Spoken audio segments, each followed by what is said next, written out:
Olá, colegas. Vale a pena um tratamento precoce?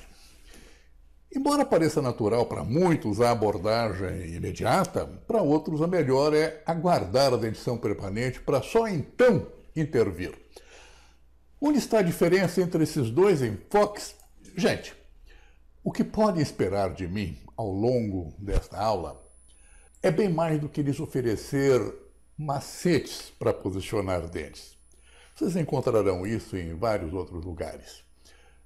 Eu vou além. Afirmo-lhes que não basta olhar uma má oclusão. É preciso ver o que ela de fato representa. É mostrar-lhe todas uma riqueza de detalhes importantes que originaram esse aspecto final que vocês estão vendo.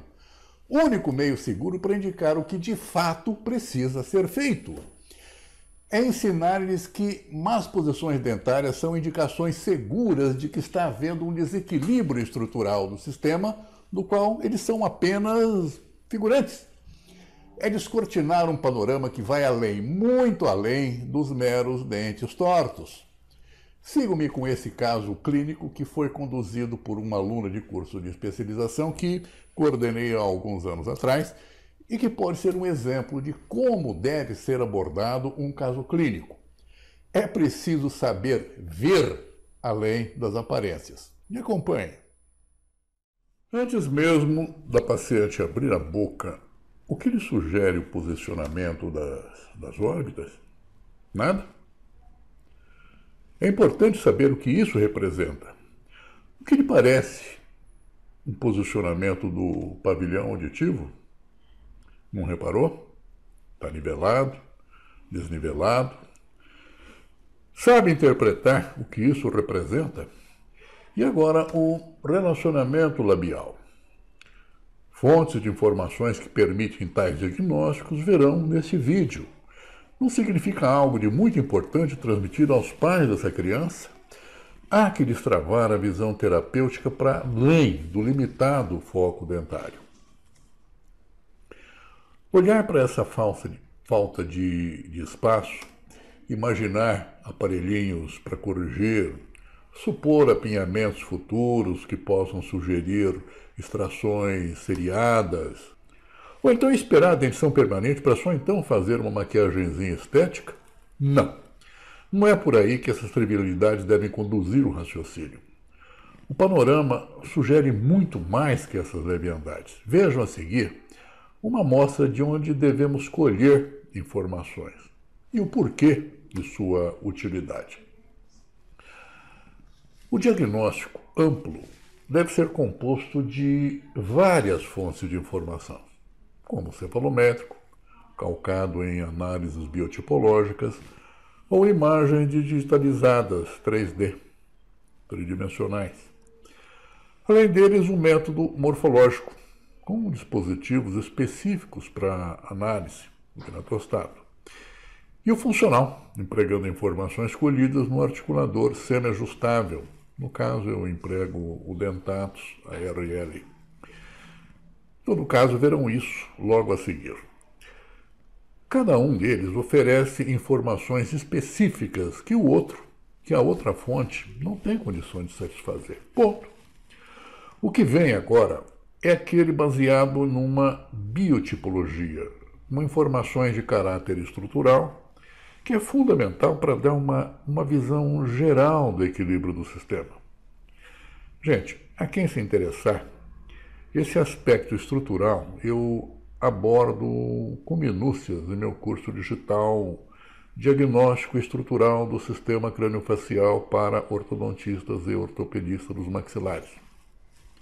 Cujo acesso pode ser via site. Logo depois verão importantíssimas informações sobre desvios no padrão de crescimento fundamentado em análises radiográficas, ou seja, outras fontes de diagnóstico. Por ora, nossa primeira preocupação é identificar as condições estruturais desse sistema craniofacial. Chama a atenção a grande discrepância angular no perfil anterior da face, com os fatores 1, com 6 graus, e 2, com 20 graus, sugerindo distoclusão mandibular acentuada. De início, há indicação segura de que o processo dentário, o problema dentário, é apenas consequência de desequilíbrios estruturais ósseos. Eles são consequências. Eles não podem absolutamente ser responsabilizados, e a terapia sendo neles focada. O tratamento deverá corrigir esse equilíbrio que, de fato, foi feito, né? Em segundo lugar, o fator 3, um padrão rotacional posterior associado a um fator 4, rotacional anterior, que evidencia um desfavorável padrão rotacional divergente, um padrão que é predisponente a mordidas abertas esqueléticas e que deve ser considerado na correção. Ignorar isso é trágico. Há que saber o que precisa ser corrigido. O emprego de mini-implantes ou mini-placas fundamentam-se nessas informações diagnósticas. Corroborando no diagnóstico de distoclusão mandibular está o fator 6, indicando uma displasia óssea com padrão de crescimento com deficiência mandibular que exige ser considerada. Mas verão em seguir como essas informações foram traduzidas em dispositivos terapêuticos. Além disso, chama a atenção nessa estrutura facial os ângulos basais superior e inferior, ratificando aqueles desvios no equilíbrio estrutural por indicar uma correlação dólico-lepto, ou seja, aquele padrão rotacional difícil, divergente e que vem a exigir muito bons recursos terapêuticos para quem enxerga, para quem vê isso, podendo, entre outras medidas, envolver como terapia as mini-placas e emprego de cantilevers com mecânica segmentada. São muito próprias para isso. Acresce aquelas discrepâncias de valores lineares maxilo-mandibulares que oferecem outro importante subsídio, como um tamanho maxilar grande discrepando num tamanho mandibular comparativamente reduzido. Aqui embaixo vê-se uma síntese dos valores angulares e lineares e de relações entre si, e que dão informações bastante sucintas, resumidas, mas que permitem uma análise rápida a respeito das condições gerais de equilíbrio do sistema que nós estamos analisando. A terapia ortopédica funcional, ao produzir estímulos intermitentes na mudança postural mandibular, age no sentido de destravar a mandíbula, permitindo liberdade para que o crescimento natural aconteça, estabilizando as relações sagitais. Este é um aspecto músculo-esqueletal do diagnóstico. O tratamento tem que seguir na materialização dos distúrbios que nós vamos diagnosticando nesses pontos. Mas não param aí as necessidades diagnósticas. Vamos em frente? As informações que virão a seguir são importantíssimas para a identificação de displasias de desenvolvimento e as indicações sobre as possibilidades de intervenção com sucesso, redirecionando aquele padrão de crescimento desviado ou a indução de estímulos para atingirmos compensações. O que vem aqui é uma análise de simetria feita em cima de radiografia panorâmica, que, dependendo da qualidade, dão margem a muitos equívocos que tornam a leitura algo imprecisa. Mas é o que se tinha à mão na época do tratamento. Hoje em dia, tal método encontra-se em desuso quando comparado à precisão das imagens digitalizadas 3D, onde as mensurações são permitidas com grande acuidade, empregando aplicativos próprios. Mas forem continuam sendo úteis quando bem empregadas e podem ser muito bem interpretadas. Aqui vemos alterações de medidas lineares e angulares responsáveis por assimetrias faciais, muito provavelmente originadas por desvios de um padrão de normalidade mastigatória, grande responsável por induções de estímulos de crescimento facial. Tais desvios bilaterais podem ser vistas nessa tele, e as montagens fotográficas aqui embaixo correspondem à foto natural, essa central, e as duas laterais unindo os dois lados direito e dois esquerdos da face. As diferenças são nítidas a demonstrar essa assimetria. Consciência, gente, desses fatos já indica a necessidade de tratamento o mais cedo possível, pois a identificação dos desvios já permite um redirecionamento de estímulos. E as técnicas ortopédicas funcionais são extremamente úteis nesse campo de ação. Prestem atenção, colegas. São esses esclarecimentos que devem ser passados aos pais, que interpretarão essas informações e os olharão sob uma perspectiva totalmente diferente, mais valorizada, menos massificada. Acreditem nisso. A seguir virão a sequência do tratamento. Não tenho as fotos do dispositivo ortopédico funcional empregado nesse caso. Apenas lembro que a opção recaiu em algum tipo de SNs inicial, com possivelmente um SN1, com os acessórios adequados às necessidades diagnosticadas, como promoção de estímulos intermitentes que visaram a correção dos desequilíbrios sagitais e rotacionais das bases ósseas maxilomandibulares. Os diferentes dispositivos que verão nessas fotos sugerem alternativas técnicas viáveis à resolução de problemas estruturais. Por exemplo, essa foto 1, vemos pistas indiretas planas. Na 2, um Binler tipo A, standard. Na 3, um SN3 modificado com alguns acessórios. Na figura 4, um SN6 com saltos e barras onduladas duplas, inferior. Na 5, um SN1 com acessórios. Na 6, um regulador de função de Frankel. Na 7, um Bionator base. E na 8, um SN1 com saltos mais Equiplan. Há diversos outros autores, cada um com suas peculiaridades. Ou seja, para cada necessidade, há uma variedade imensa de opções e a escolha por qualquer uma delas vai depender da experiência profissional. Todos devem obedecer à criteriosa prescrição que individualize necessidades peculiares de cada caso. Seguiu-se a fase de alinhamento e nivelamento, com aparatologia fixa convencional, no caso um arco reto, é a minha opção para atingir de forma objetiva e rápida. Poderia, na verdade, ser perfeitamente substituída por qualquer outro meio que objetiva o mesmo fim, seja com mecanoterapia fixa ou mesmo ortopédica funcional, não importa. O que importa é chegar ao ponto pretendido.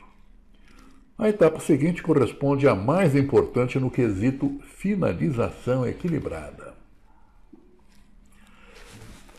A finalidade dessa etapa de tratamento é permitir uma sinergia entre a forma e situação do plano occlusal, as trajetórias condilares. O dispositivo empregado foram pistas indiretas planas, como vocês veem aí nas fotos, com inclinações paralelas ao plano de Camper, que é um referencial permitido pela construção das pistas em modelos gnatostáticos, como vocês estão vendo esses exemplos aí na foto. Convém que as pistas sejam confeccionadas na cor branca, como aqui vem, para permitir uma rápida evidenciação quando no ajuste com fitas de carbono. Esse laboratório já envia tais aparelhos com perfeita justaposição das pistas, como vocês observam. Mas convém, logicamente, o profissional ajustá-la na boca do paciente, conferindo a precisão de contatos com as fitas de carbono. Há princípios, gente, fundamentais que regem o que nós estamos abordando. Recomendo aos colegas o estudo do método interpretativo desse mestre chamado Pedro Planas, que dedicou sua vida ao estudo da análise estrutural do sistema e aos fatores contribuintes para o perfeito direcionamento do padrão de crescimento e desenvolvimento craniofacial, bem como os princípios terapêuticos reabilitadores. Meu estágio com ele em Barcelona há mais de 30 anos permitiu-me enxergar muito mais além do mero posicionamento dentário a que eu estava acostumado. Seus ensinamentos extrapolam a ortodontia, a ortopedia ou qualquer outra especialidade, situando num patamar de destaque junto a outros eminentes mestres da ciência odontológica. Bem, após essa etapa, acompanharão o andamento do caso, onde a finalidade é a organização via alinhamento e nivelamento, que é uma parte importante, mas não suficiente para o equilíbrio final, como vou justificar a seguir. Vejam a seguir como se constata o equilíbrio final dos movimentos excêntricos mandibulares, aqueles empregados na mastigação fisiológica natural. Aqui reside a etapa dos procedimentos para a finalização equilibrada do tratamento. As pistas indiretas planas são empregadas nos movimentos de lateralidade direita e esquerda, que correspondem aos movimentos excursivos mandibulares e que permitem a acomodação espontânea dos elementos dentários segundo um plano oclusivo que seja sinérgico às trajetórias condilares que o definem, e a partir daí alcançar ângulos funcionais mastigatórios similares, aqueles que vão permitir a mastigação fisiológica bilateral, equilibrada. Essas fotos são fundamentais para exemplificar a materialização dos objetivos do equilíbrio pós-tratamento, onde os fatores de equilíbrio, como veem aqui, trajetórias condilares, alturas cuspídeas, curva de decolagem, trajetória dos incisivos e FMPs simétricos, são aqueles fatores que devem ser considerados e com ações sinérgicas. Aqui vêm os movimentos excursivos mandibulares, seja direita e esquerda, simulando os movimentos mastigatórios fisiologicamente equilibrados, onde, por exemplo, desse lado esquerdo, um movimento mandibular para este lado promove surgimento de forças ou excitações cruzadas e diagonalizadas na hemimaxila esquerda e hemimandíbula direita, com forças centrífugas, ao lado da hemimaxila direita e hemimandíbula esquerda, com forças centrípetas. Basta interpretar as forças permitidas pelos toques para perceber claramente isso. São esses toques simultâneos de forças equilibradamente distribuídas nas peças dentárias em oposição é que vão permitir a estabilidade oclusal pós-tratamento, pois são elas as responsáveis pelo equilíbrio na finalização.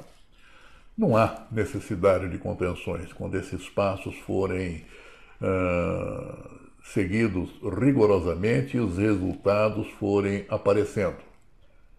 Resultados compatíveis, né? A fato ao lado corresponde à mastigação do lado oposto, o lado direito, onde o surgimento das forças é idêntico.